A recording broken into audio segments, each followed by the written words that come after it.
Welcome boys. In this video we're going to be replacing the rear brakes and rotors on our 1993 Corvette LT1. This vehicle is rarely featured on this channel these days because I did all this work refurbishing it years ago before I did the YouTube thing, and then it stopped being a daily once I got the E38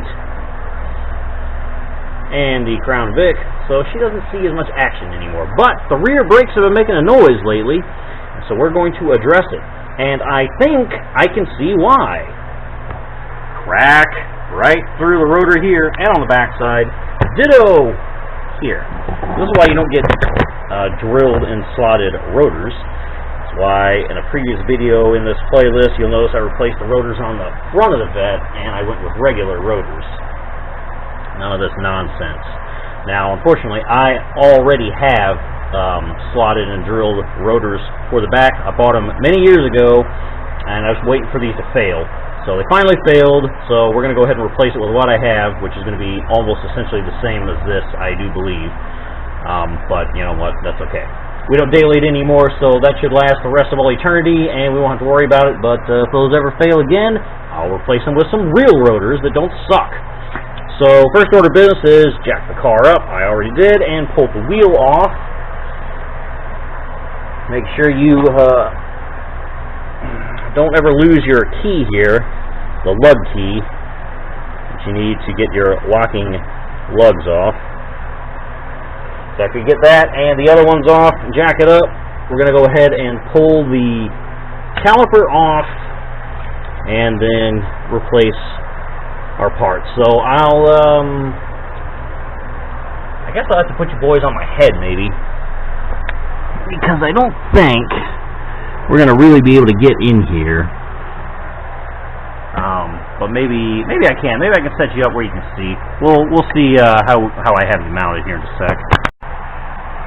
Okay, boys, and here's our new rotor. It looks much nicer than the other one. As I said, still slotted, drilled, but one day this maybe fail and then we can replace it with regular ones, and if not, well, whatever.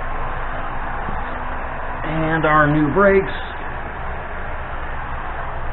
well, we got you set up with a 17, so you're gonna need a 17 to hold, and then you're gonna need a 13 to twist and break that loose. And I've decided I'm gonna go ahead and mount you boys on the head for this side, and then we'll do a stationary time lapse on the driver's side. So let's go ahead and hop right in and get her done. Okay, boys, hopefully you can see something. Hopefully I can figure out where I put my 13 mil. Here it is. Alrighty, so we got the 17 on here, so that should hold it in place. And then we just need to bust her nice and loose.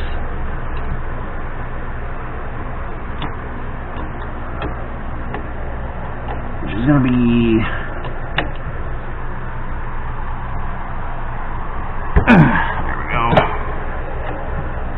there we go.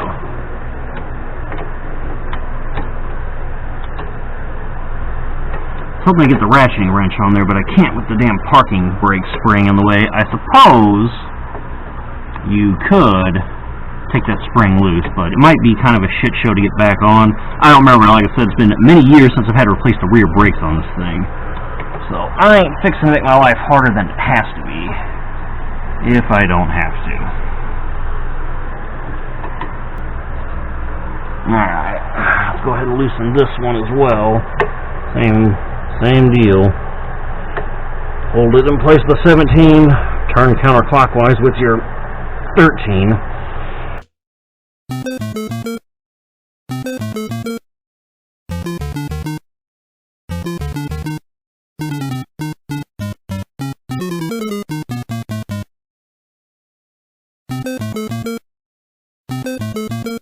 There we go. That's all that holds this thing on. It's not very big.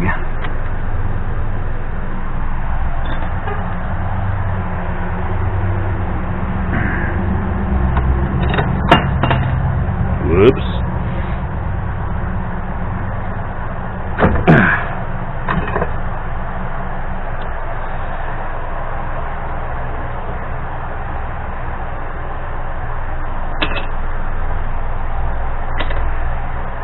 Alright, so we'll need to compress the piston back in, but we don't necessarily need to do that right this second. Whoops. Might have lost you boys. No, we're still going. Alright. So if you were only replacing the pads, at this point, you'd be golden. You could simply put new pads on and be good to go. However, we are doing the rotors, so we will have to take these off to get this bracket off so the rotor will come off. So, is this a 17? That is, but this is slightly bigger. So I reckon we're going to be rolling 18. Good news is it looks like a socket will fit. Yep, confirmed. 18 will fit for the brackets.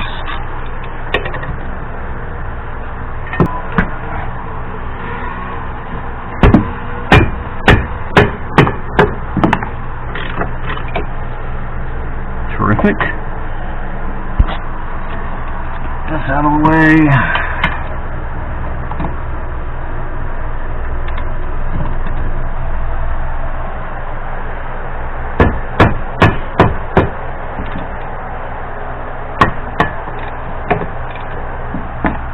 Alright. Well, I'll knock you boys loose again.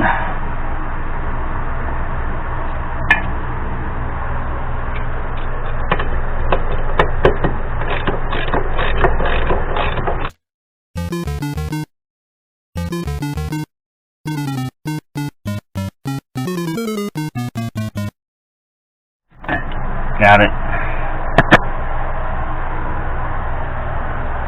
Alright, so brackets off.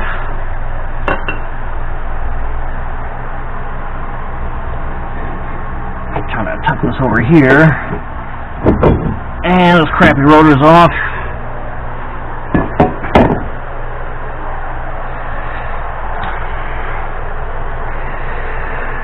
Cracked on both sides.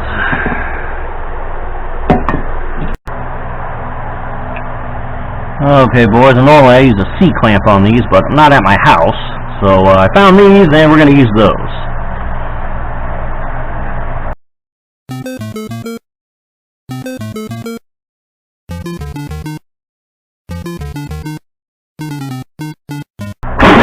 Alright, that's good. Alright, let's put our new rotor and pads on.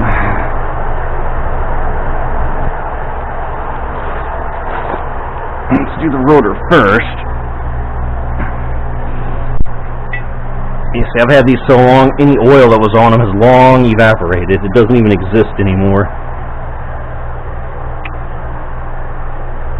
So that's kind of neat. Where do these holes line up then? There's holes on the hub for something. Doesn't seem to matter though where the rotor is in relation to it. Alright, bracket back on.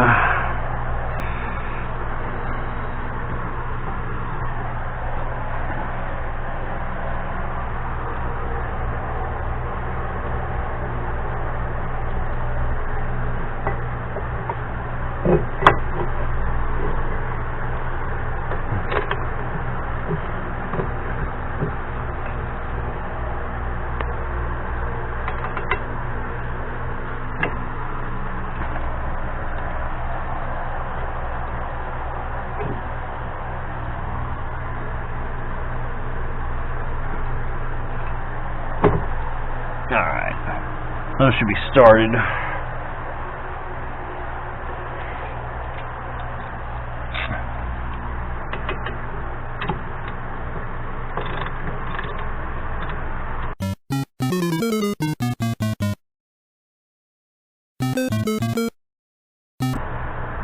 And on.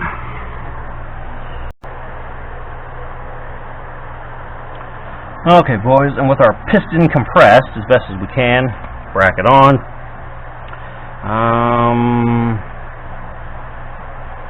I believe these should go like this. The wear indicator should be on the inside pad.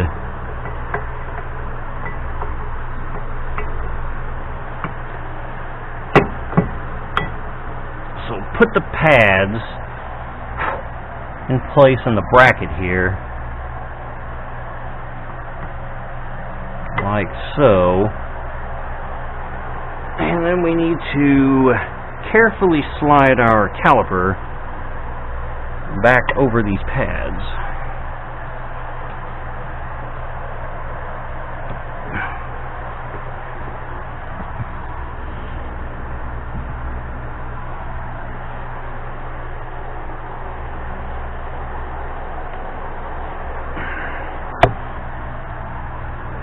And by carefully, I mean we may need to persuade it with this here hammer. Since I didn't have a C-clip, it's possible this piston might need to be pressed more. Seeing as though I don't have. There we go. Well, it looks like that should line up.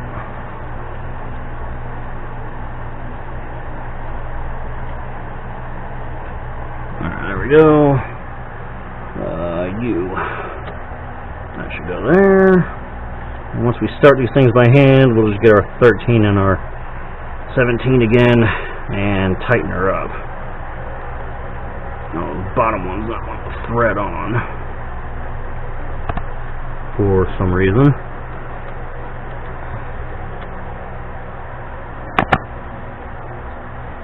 Must not be properly aligned with the hole there.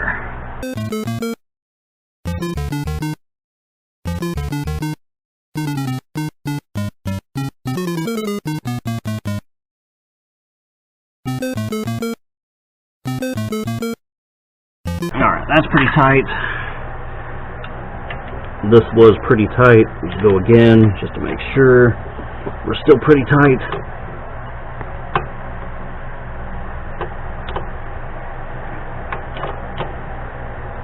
Alright. This one is also now pretty tight. So I would say that is close enough for government work. Well, that's it, boys. That is how we replace the pads and rotors. The overhead view. 18s hold the bracket on, 17 to hold while you spin the 13 to release the caliper. Make sure the springs are where they go. Make sure on these pads the one that's completely flat goes on the outside. That one that had like a bump in it, the one that goes on the inside where the wear indicator is. So I'm going to go ahead and bleed this caliper just because my fluid's black and nasty looking. So it's been in there for, I don't know, many years now, probably since the last time I changed them. So we'll go ahead and I'll bleed that out off camera, and then we'll catch you boys back on the other side when we're doing the time lapse.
have it, boys. Rear, rotor, and brake replacement complete. No different than on the other side. I do recommend you start the bottom 13 mil before the top. It's just a little bit easier that way because you're going to have to kind of lay on the ground and look up to start this one, and then from there you can just kind of sit and do the top one. If you did it the other way and made this one first, this one's going to be kind of a bitch to line up, and then you have to like crawl under it and lay under it and be under there for a minute, which is a dangerous place to be, and nobody likes laying on the ground for long periods of time. So alright, that's how we replace rear rotors and brakes on our 1993 Corvette LT1. Thanks for watching, boys. Peace.